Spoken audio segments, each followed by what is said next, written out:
Hi everyone, this is Pamela with Awakening Love Within, and I wanted to come online today to talk about dark nights of the soul, otherwise known as ego deaths. Why we have them and what they look like. I just had one this morning, so I thought it was pretty relevant that I should come on and actually talk about that today.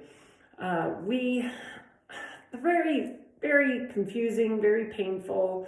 I've gone through 20 of them or more, so I'm kind of familiar with them by now.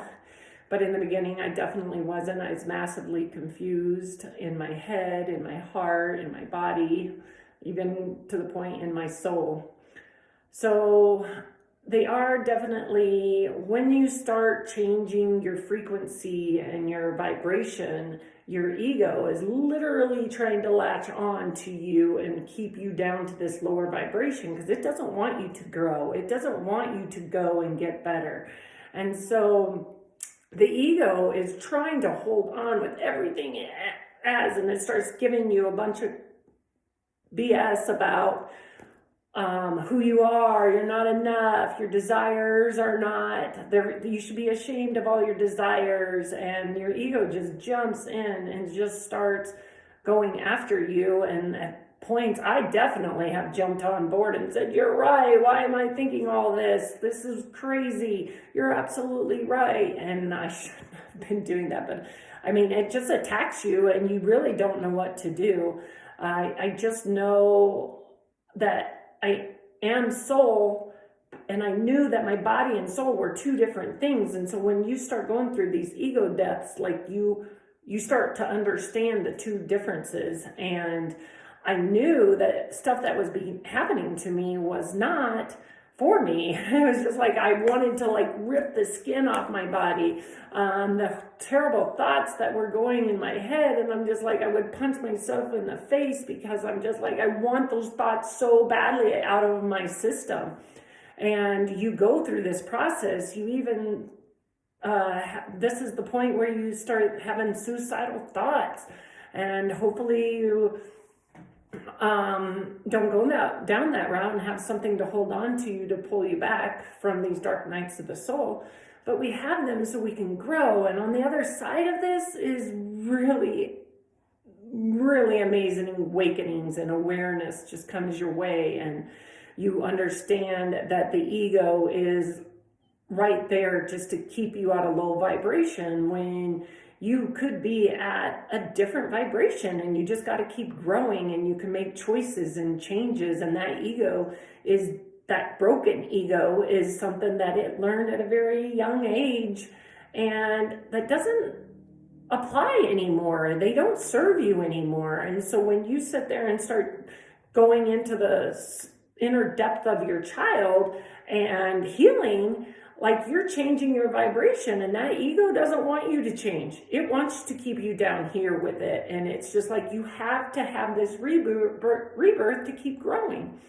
And that's kind of what a dark night of the soul is. But it's growing. You're growing. When you go through these, I've had some that lasted 5 to 7 days. They're crazy and painful. But when I got through those dark nights, oh my God, I learned so much, and my world just changed, and I just elevate to a whole different level. And so I know that I'm growing, and I know I'm becoming more aware. So there's such positive things that come from this. So keep on your spiritual awakening journey.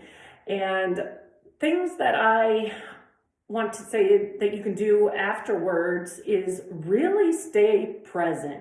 Stop thinking about the future. Stop thinking about the past. It's just like, stay present. All things happen right here, right now, in this moment. And so it doesn't do you any good to think about the stuff in the future or the things in the past that happened in the past. We need to stay present. And so when you're going through these, we need to get down to basics and go back to the present moment. The next thing you could do is stay grounding. Get outside, get your bare feet in the grass, hug a tree, just get your energy and get back focused on nature.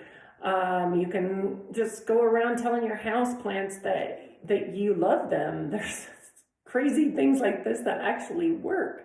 And we could also just go back to positive affirmation. Just write them down. Just repeat them throughout your day. Breathe through it. My biggest thing is when negative thoughts are starting to come in, I just tell myself, breathe through it. Breathe through it. Just breathe through it. And just let that thought just flow right on past and right back on out. And you could do the 4 breaths in, hold it for 4, breathe out for 4, hold it for 4, and just kind of do that. There's all kinds of breath work that you can do to get through these negative thought patterns that consume you. But they're not easy. They're not easy. I am the first to forewarn you that they are painful, but they are life-changing, because that means you're changing for the better. And it's pretty amazing. But I wanted to, if this resonates with anybody, please subscribe or follow me, and give me a comment if you've experienced this. I would love to hear your story. If you have any questions whatsoever, you can always reach out to me at Pamela@awakeninglovewithin.com. I'd love to hear from you.